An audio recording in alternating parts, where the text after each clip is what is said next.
Jay and I were opposites. He was taller and a little bit shorter. He was black, I was white.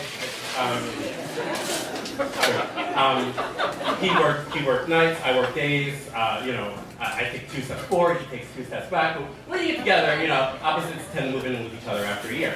And it worked out. The biggest difference between the two of us was the way that we express ourselves creatively. He is a visual artist, and I am an international recording artist, Bianca Knowles.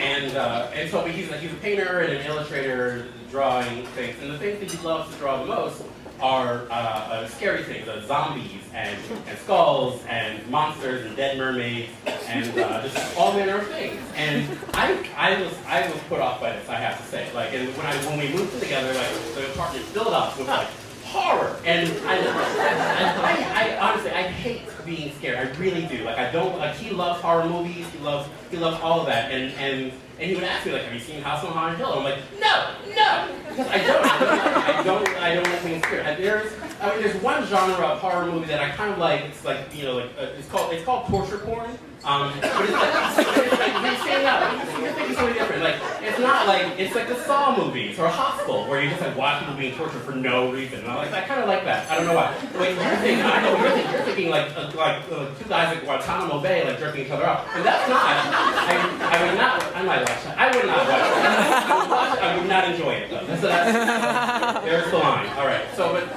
I hate being scared. I hate horror movies. I hate my least favorite are like home invasion horror movies. Like I don't know. Like movies where like they're like nice white people in a house and they're like attacked. Because I hate anytime anything bad happens to white people. It's my least favorite thing in the world. But like but I decided I needed to like look at this horrific art as from a connoisseur's point of view. And so I was just sort of like I took 2 semesters of art history at Columbia, so I know what the hell I'm talking about. All right. So I just like look, and I'd be like, oh, the brush work on that blood dripping off of that skeleton is really phenomenal. And that was a compromise I made in my mind. He expresses himself in this way, and I express myself in any other way, and that was fine. And that was the only option. Because otherwise, I started to think like, well, if he likes all this horrific stuff, maybe he's like a dementor. He's trying to steal my soul. Who knows? As I speak. Like these are the 2 options. Either he's a good-hearted man who just happens to like zombies, or he's trying to possess me. And so I chose the latter. And I've taken this really seriously. I've taken fractions on the soul very seriously. Like I happen to be a person who believes that there's a greater reality beyond the reality that we can see, where there are angels and demons. And like whatever, you don't talk about like society because people start to look at you like this. But like that's what I believe because I'll say I'm a Christian and hold your applause. But I'm not modern Christian, and I recognize the Bible in context, and like I have sort of Buddhist like veneer over the whole thing. And there are also the other complications like the fact that I am gay and and a liberal and a Democrat, and so like hold your applause. And so I'm not Democrat. I'm socially liberal and fiscally conservative, and mostly a fascist. Like Hillary Clinton just staged a military coup and locked Antonin Scalia in a military tribunal. I wouldn't care. I wouldn't care at all. That's neither here nor there. So the point is, I recognize there's a gray area, and so I lived in that gray area in my house of horrors, and everything was fine until last Christmas. He has a lot of friends who also like the sort of the horror aspects of things, and I tended to sort of stay away because I try to I'm a God warrior, and so I don't like enemies of God, and so I get nervous, and my best friend Jake is always telling I talk about things. I'm like, ooh, that was a scary thing, and he reacts with amusement. He always says oh, you hate Satan, and I'm like, yes, I this is geez, already. All right, well, I'm gonna move it along. And I don't think this is a controversial position, but you can have your opinions, and I'm sorry, no offense if you love Satan. I'm just saying. Last Christmas, he received from one of his friends a elf on the shelf that was painted all black and had painted green eyes and big red lips and fangs. And it was a Krampus on the shelf. And I'll tell you what a Krampus is. In Northern Europe, and the part of the Christmas tradition is that Santa Claus has a helper that kidnaps bad children and drags them to hell. And that is the Krampus.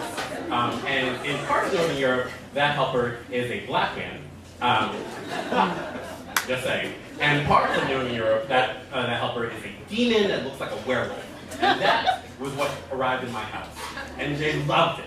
And he put it on the tree, and I started to lose my mind. He worked nights and I worked days. And so I would come home at night to my empty house, and I would just sit in the living room, and the Krampus would just be in the background, just like...